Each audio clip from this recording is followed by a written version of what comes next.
ನಮಸ್ಕಾರ, welcome back to my channel. ಈ ವಿಡಿಯೋದಲ್ಲಿ ದತ್ತಾತ್ರೇಯ ಸ್ವಾಮಿಯ ಸ್ವರೂಪಮಾಲೆಯನ್ನು ನೋಡೋಣ. ವೇದಗಳೆಲ್ಲ ಎಲ್ಲೆಡೆ ಅಧರ್ಮ ಅಸತ್ಯಗಳೇ ತಲೆ ತೋರಿದಾಗ ಜಗತ್ತಿನ ಸುವ್ಯವಸ್ಥೆಯನ್ನು ಕಾಪಾಡಲು ಬಂದುದೇ ದತ್ತಾತ್ರೇಯ ಅವತಾರವೆಂಬುದಾಗಿ ಬ್ರಹ್ಮಪುರಾಣದಲ್ಲಿ ಹೇಳಲಾಗಿದೆ. ದತ್ತ ಮತ್ತು ಆತ್ರೇಯ ಪದಗಳು ಸೇರಿ ದತ್ತಾತ್ರೇಯ ಆಗಿದೆ. ದತ್ತನು ಅತ್ರಿಯ ಮಗನಾದ ಕಾರಣ ಆತ್ರೇಯ ದತ್ತ ಎಂದರೆ ಕೊಡುವುದು ಎಂದರ್ಥ. ಇಲ್ಲಿ ತನ್ನನ್ನು ತಾನೇ ಅತ್ರಿ ಅನಸೂಯಳಿಗೆ ಕೊಟ್ಟುಕೊಂಡು ದತ್ತನಾದನು. ದತ್ತಾತ್ರೇಯನು ದೇವರು ಗುರುವು ಎರಡೂ ಆಗಿರುವುದರಿಂದ ಇವನಿಗೆ ಗುರುದತ್ತನೆಂಬುದಾಗಿಯೂ ಹೆಸರುಂಟು. ದತ್ತಾತ್ರೇಯನು ತ್ರಿಮೂರ್ತಿಗಳ ಏಕತೆಯ ಸಂಕೇತ. ದತ್ತನಲ್ಲಿ ಚಂದ್ರ ದೂರ್ವಾಸರ ಅಂಶವು ಒಳಗೊಂಡಿದೆ. ಕಾವಿಯನ್ನು ಧರಿಸಿ ಜಟಾಧಾರಿಯಾಗಿರುವ ಅವನಿಗೆ 3 ಮುಖ, 6 ಕೈಗಳು, ಕೆಳಗಿನ ಕೈಗಳಲ್ಲಿ ಜಪಮಾಲೆ ಹಾಗೂ ಕಮಂಡಲವನ್ನು, ಮಧ್ಯದ ಕೈಗಳಲ್ಲಿ ಡಮರು ಹಾಗೂ ತ್ರಿಶೂಲವನ್ನು, ಮೇಲಿನ ಕೈಗಳಲ್ಲಿ ಶಂಖ ಹಾಗೂ ಚಕ್ರವನ್ನು ಹಿಡಿದಿರುವನು. ದತ್ತಾತ್ರೇಯನ ಬಳಿ ಇರುವ ಹಸು ಕಾಮಧೇನುವಾಗಿ ಭಕ್ತರ ಮನೋಬಯಕೆಗಳನ್ನು ಪೂರೈಸುತ್ತದೆ. ದತ್ತನ ಮುಂದಿರುವ 4 ನಾಯಿಗಳು 4 ವೇದಗಳನ್ನು ಪ್ರತಿನಿಧಿಸುತ್ತದೆ. ಹೀಗೆ ದತ್ತಾತ್ರೇಯನು ತ್ಯಾಗ, ಜ್ಞಾನ, ಭಕ್ತಿ, ಅನುಕಂಪಗಳ ಸಾಕಾರ ಮೂರ್ತಿಯಾಗಿದ್ದಾನೆ. ಭೂಮಿ, ವಾಯು, ಆಕಾಶ, ಜಲ, ಚಂದ್ರ, ಅಗ್ನಿ, ಸೂರ್ಯ, ಪಾರಿವಾಳ, ಹೆಬ್ಬಾವು, ಸಮುದ್ರ, ಪತಂಗ, ಆನೆ, ಜೇನ್ನೊಣ, ಜಿಂಕೆ, ಮೀನು, ವೇಶ್ಯೆ, ಶಿಶು, ಜೇಡ ಮುಂತಾದವುಗಳಿಂದ ದತ್ತನು ಜ್ಞಾನೋಪದೇಶ ಹೊಂದಿದನು. ಇವುಗಳಿಂದ ತಾನು ಪಡೆದ ಜ್ಞಾನವನ್ನೇ ಲೋಕಕ್ಕೆ ತಿಳಿಯಪಡಿಸಿದನು. ದತ್ತನ ಉಪದೇಶಾತ್ಮಕ ನುಡಿಗಳು ಸರಳವೂ ಸುಂದರವೂ ಆಗಿವೆ. ಅವನನ್ನು ಪಾದುಕಾ ರೂಪದಲ್ಲಿಯೂ ಪೂಜಿಸುತ್ತಾರೆ.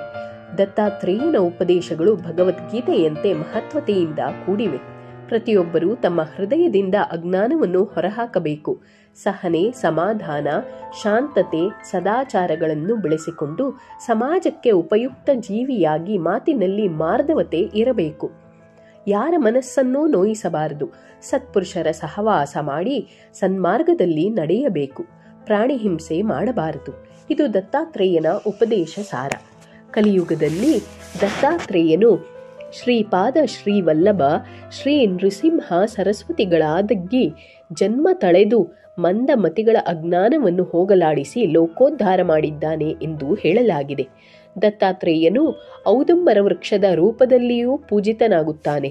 ಔದುಂಬರ ಅಥವಾ ಅರಳಿ ಮರವನ್ನು ಸಾಮಾನ್ಯವಾಗಿ ಸಂಸಾರಕ್ಕೆ ಸಂಕೇತವಾಗಿ ನೋಡುತ್ತಾರೆ. ಅವಧೂತನಾದ ದತ್ತಾತ್ರೇಯನು ವಿಶ್ವ ಸಂಸಾರ ಸ್ವರೂಪಿಯೂ ಹೌದು ಎಂಬುದನ್ನು ಸೂಚಿಸುತ್ತದೆ.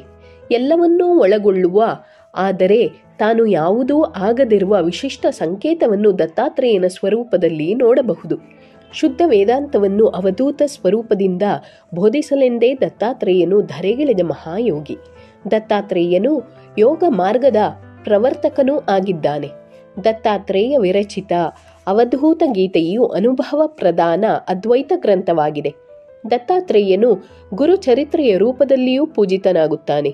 ಇಲ್ಲಿ ದತ್ತಾತ್ರೇಯನ ನಿರಾಕಾರ ಸಾಕಾರದ ಸಮನ್ವಯವನ್ನು ನೋಡಬಹುದು. ದತ್ತಾತ್ರೇಯನು ತ್ರಿಗುಣಗಳಿಗೆ ಅತೀತನಾದವನು. ಇದು ಮೇಲ್ನೋಟಕ್ಕೆ ವೈರುಧ್ಯವಾಗಿ ಕಾಣಬಹುದು. ಆದರೆ ಗುಣರಹಿತ ಸ್ಥಿತಿಯಿಂದಲೇ ಗುಣಗಳು ಮೂಡಿಬರುತ್ತವೆ ಎಂಬುದನ್ನು ಅರಿತಾಗ ಇಲ್ಲಿನ ಅರ್ಥಪೂರ್ಣತೆಯ ಅರಿವಾಗಿದೆ. ದತ್ತಾತ್ರೇಯ ಸ್ವರೂಪಮಾಲೆ 3 ತಲೆಗಳು. ಅವನ 3 ತಲೆಗಳು ಗುಣಗಳ ಸಂಕೇತವಾಗಿವೆ. ಸತ್ವ, ರಜಸ್ ಮತ್ತು ತಮಸ್. 4 ಶ್ವಾನಗಳು 4 ವೇದಗಳನ್ನು ಸಂಕೇತಿಸುತ್ತವೆ. ಸುದರ್ಶನ ಚಕ್ರ ಅವನು ಕಾಲದ ಚಕ್ರಗಳನ್ನು ಅಂದರೆ ಭೂತ, ವರ್ತಮಾನ ಮತ್ತು ಭವಿಷ್ಯವನ್ನು ಮೀರಿದವನು ಎಂದು ಸೂಚಿಸುತ್ತದೆ. ಕಾಮಧೇನು ಪಂಚಭೂತಗಳ ಪ್ರತೀಕ. ಕಮಂಡಲವು ಗುರುದತ್ತನು ವಾಸ್ತವವಾಗಿ ಜೀವವಾಹಕ ಎಂದು ಸೂಚಿಸುತ್ತದೆ. ಶಂಖನಾದ ದೈವಿಕ ಧ್ವನಿಯೊಂದಿಗೆ ಪ್ರತಿಧ್ವನಿಸುತ್ತದೆ. ತ್ರಿಶೂಲವನ್ನು ಹಿಡಿದಿರುವ ದತ್ತನು ತಮ್ಮ ಅನುಯಾಯಿಗಳಿಗೆ ತಮ್ಮ ಶಕ್ತಿಯನ್ನು ಸಮತೋಲನಗೊಳಿಸುವಂತೆ ಭರವಸೆಯನ್ನು ಪ್ರತಿನಿಧಿಸುತ್ತಾರೆ. ಈ ವಿಡಿಯೋ ನಿಮಗೆ ಇಷ್ಟವಾಗಿದ್ದಲ್ಲಿ ಲೈಕ್, ಶೇರ್, ಕಮೆಂಟ್ ಹಾಗೂ ಸಬ್ಸ್ಕ್ರೈಬ್ ಮಾಡುವುದನ್ನು ಮರೆಯಬೇಡಿ. ಧನ್ಯವಾದಗಳು.